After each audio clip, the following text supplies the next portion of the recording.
Bonjour, je m'appelle Stéphane Mladenovo, gérant de la société ESK Group, société spécialisée dans les travaux de rénovation et construction tout corps d'État.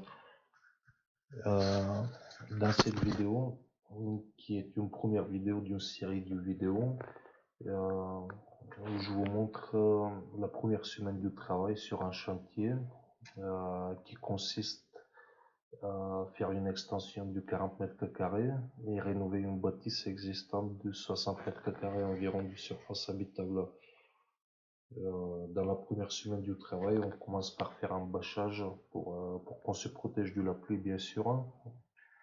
Comme on est au mois de novembre déjà, ça risque de pleuvoir toutes les semaines, voire tous les jours. Donc, ça serait bien qu'on serait à l'abri pour pouvoir travailler plus efficacement. Euh, En même temps, on va avancer les travaux à l'extérieur qu'à l'intérieur. À l'intérieur, on commence avec des petits travaux de démolition. Il y a quelques murs porteurs qu'on va casser. On fait tomber les faux plafonds, les plafonds en latte plâtré.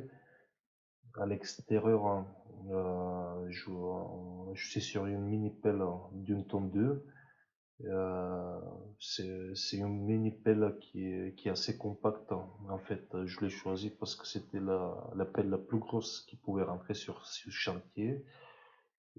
Comme j'avais un passage très exigu, de l'ordre d'1,20 m de largeur, mais sur un virage de 90 degrés, je pouvais pas faire entrer tout simplement une pelle plus grosse que celle-là.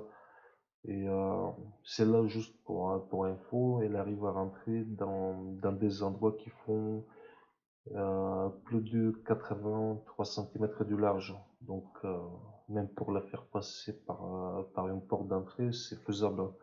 Donc, si vous avez une piscine à faire ou, euh, ou des travaux qui sont similaires aux travaux que je fais, c'est, c'est la mini-pelle idéale pour vous.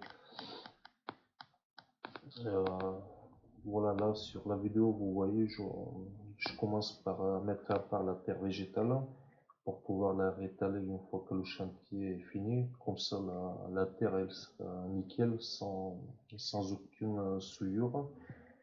Euh, Après, je continue à décaper une couche de 60 cm environ pour pouvoir préparer le creusement des puits. Euh, Par la suite, je vais faire 9 pieux en tout, qui font 50 cm non, en fait, ils font 1,50 m par 80 cm de large sur 2,20 m, 2,30 m de profondeur à partir du niveau auquel je suis descendu. Mais à partir du terrain naturel, ça fait 3 mètres de profondeur environ. Euh, En fait, on va utiliser ce genre de système de fondation qui s'appelle Pure Green, puisque le sol il est assez hétérogène. Suite à l'étude du sol, il s'avère qu'il y a des endroits où le sol il est très compact, à d'autres endroits il n'est pas tellement. Donc c'est pour ça qu'on sera obligé à descendre 3 mètres de profondeur du terrain naturel avec les pieux pour pouvoir avoir de bases solides pour la construction de l'extension. Encore plus que dans la suite, c'est possible que l'extension supporte un deuxième étage. Pour cette semaine, en gros, c'est tout. Voilà, on a décapé la terre. Je commence à faire les pieux. Et si vous n'êtes pas encore abonné à ma chaîne, n'hésitez pas à le faire. Dans les prochaines vidéos, je vous montrerai comment on évacue la terre du remblai avec une brouette thermique et je ferai une comparaison entre l'évacuation de la terre à la brouette thermique et à la brouette manuelle.